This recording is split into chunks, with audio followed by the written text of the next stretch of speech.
नमस्ते।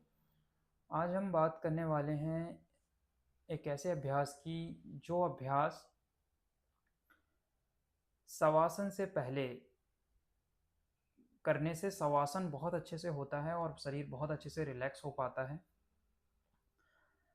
अगर आप योग निद्रा का अभ्यास करने वाले हैं या कोई भी ऐसा अभ्यास करने वाले हैं जिसमें आप शवासन में रिलैक्स करेंगे, तो उससे पहले अगर इस अभ्यास को कर लिया जाए, तो बहुत यह अभ्यास मदद करता है और साथ ही साथ यह अभ्यास आलस्य को दूर करता है। अगर आपको आलस्य आ रहा है, कुछ करने का मन नहीं हो रहा है, उठने का मन नहीं हो रहा है, तो कुछ काम करने का मन नहीं हो रहा है, तो इस स्थिति में यह अभ्यास बहुत ज़्यादा लाभकारी होता है। हम बात कर रहे हैं उस आसन की जिसका नाम है नौकासन।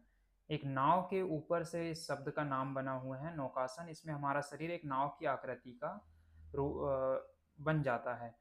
तो नौकासन को करने से बहुत सारे लाभ हैं, लेकिन जो मुख्य लाभ थे हमने शुरू में आपको बताया कि यह अभ्यास शवासन और योग निद्रा जैसे अभ्यास से पहले करने से हमारा शरीर बिल्कुल शिथिल हो जाता है अभ्यास के दौरान, क्योंकि इससे हम अपने शरीर को एक प्रकार से कड़ा करते हैं, टाइट होता है हमारा शरीर नौकासन की स्थिति में, हर एक मांसपेशियों पर जोर पड़ता है और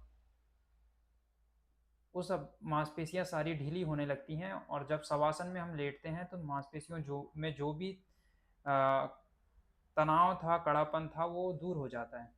तो नौकासन का अभ्यास साथ ही साथ हमारे पाचन को भी मजबूत बनाता है, मांसपेशियों को भी मजबूत बनाता है, पूरे शरीर की मांसपेशियाँ मजबूत और स्वस्थ होती हैं, पाचन हमारा स्वस्थ होता है, रक्त का परिसंचरण मतलब हमारे शरीर में रक्त का संचार ठीक होने लगता है। साथ ही यह अभ्यास एंडोक्राइन सिस्टम को भी संतुलित करता है और सोकर उठने के तुरंत बाद इस अभ्यास को कर लेने से बहुत सारे लाभ होते हैं। मन में एक अलग उत्साह और एक अलग शांति का अनुभव होता है। तो सुबह सोकर उठते हैं और बिस्तर पर ही आप नौकासन का अभ्यास कर सकते हैं। तो नौकासन का अभ्यास अभी हम सीखेंगे, लेकिन कुछ लोगों को इस अभ्यास को नहीं भी करना है, तो किन लोगों को नहीं करना है वो बात भी आप समझ लीजिए।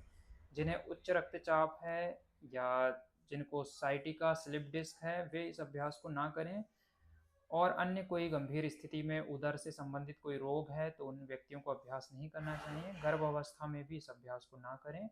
मासिक चक्र के दौरान भी अभ्यास को नहीं करना चाहिए। तो अगर कोई भी रोग की स्थिति है तो एक योग चिकित्सक से, एक योग शिक्षक से परामर्श लेकर ही अभ्यास शुरू करें। जो स्वस्थ व्यक्ति हैं वे इस अभ्यास को नियमित रूप से करके बहुत सारे लाभ ले सकते हैं। यह अभ्यास गर्भ अवस्था से पहले के समय में अगर किया जाए तो गर्भ अवस्था से पहले तैयारी के रूप में अगर इसे करते हैं तो गर्भ अवस्था में बहुत ये मदद करता है और इस अभ्यास से तंत्रिका तंत्र भी हमारा मजबूत होता है। ये भी एक इसका लाभ है विशेष रूप से।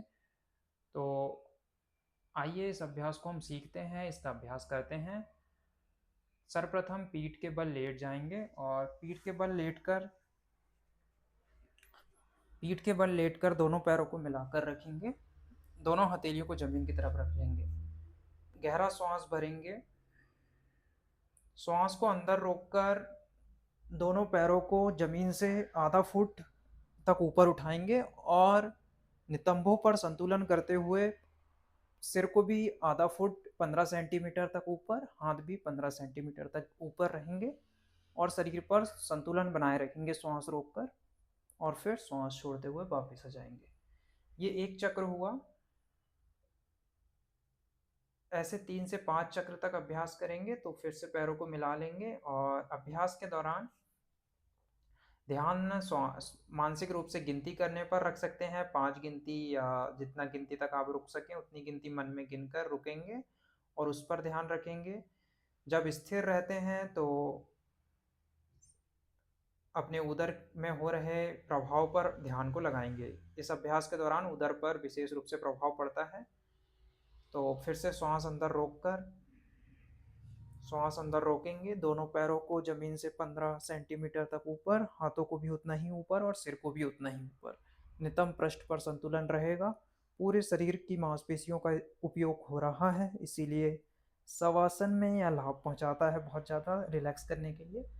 अब इस प्रकार हमने 2 चक्र किया, ऐसे 3 से 5 चक्र या और भी ज़्यादा अभ्यास किए जा सकते हैं। उसके बाद फिर हम जब शवासन में शरीर को ढीला छोड़ते हैं, तो बहुत जल्दी हमारी मांसपेशियाँ शिथिल और विश्राम का अनुभव करती हैं, क्योंकि हर एक मांसपेशियों में जो कड़ापन था वो दूर हो जाता है।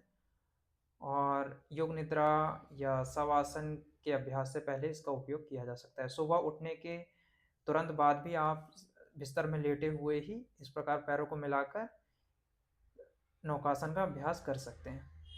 इसी में हम दोनों हाथों की मुट्ठी बना लेंगे, तो इसका एक नया प्रकारांतर हो जाएगा। इसमें हम श्वास को अंदर भरेंगे, श्वास को अंदर रोककर पैरों को ऊपर उठाएंगे, हाथों को ऊपर उठाएंगे और पूरे शरीर को तानेंगे। इसमें हम अपने शरीर को तानते हैं, पैरों को नीचे, हाथों को नीचे की तरफ खींचेंगे, सिर को, शरीर को ऊपर खींचेंगे। जितना ज़्यादा तान सकते हैं शरीर को, तानने के बाद फिर श्वास छोड़ते हुए वापस आ जाएंगे। इसमें हम अपने शरीर को खींच रहे हैं, जितना ज़्यादा खींच सकते हैं। पहली बार पहले तरीके से जो हमने किया था उसमें सिर्फ शरीर को ऊपर उठाया था और रोके रखा था श्वास भरकर, और इसमें हम शरीर को खींच रहे हैं, मुट्ठियों को नीचे, हाथों को और पैरों को नीचे की तरफ और शरीर को ऊपर की तरफ। तो इस प्रकार यह था नौकासन। सजगता अभ्यास के दौरान पेट पर रहेगी, श्वास की गिनती पर रहेगी, और यह अभ्यास शवासन से पहले अगर किया जाए तो बहुत ज़्यादा लाभकारी है। सुबह उठने के तुरंत बाद इसका अभ्यास किया जाए तो बहुत ज़्यादा लाभकारी यह अभ्यास है। सुबह उठने के तुरंत बाद एक नई ताजगी का अनुभव करने के लिए उठते ही इस अभ्यास को किया जा सकता है। तो बस आज के लिए इतना ही। एक नए अभ्यास के साथ, एक नई जानकारी के साथ फिर मिलेंगे नेक्स्ट वीडियो में। तब तक के लिए नमस्ते, हरिओम तत्सत।